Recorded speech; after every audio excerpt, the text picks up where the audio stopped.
Today I'm going to be showing you how to make a permanent birthstone connector bracelet. Here are the tools and materials you will need. For the first step, you can go ahead and use a jump ring to connect one of your connectors to the end of one of your chains.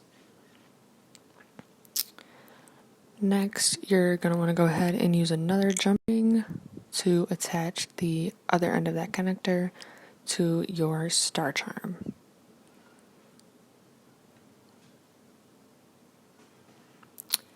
You can go ahead and secure those. Go on to the next step. You will take your other chain and use a connector to connect that to the other end of your star charm.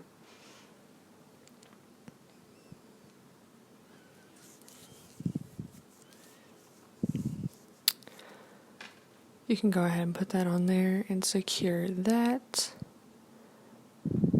And next, you will go ahead, if you are making the non-permanent version, you'll go ahead and take another jump ring, connect it to one end of the bracelet, and then take your lobster clasp and connect it to the other end of the bracelet.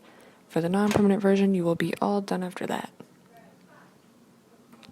You can go ahead and put your lobster clasp on the jump ring, and your bracelet will be all set. Now, for the permanent version, you can just go ahead and take your bracelet, wrap it around your wrist, and secure the jump ring.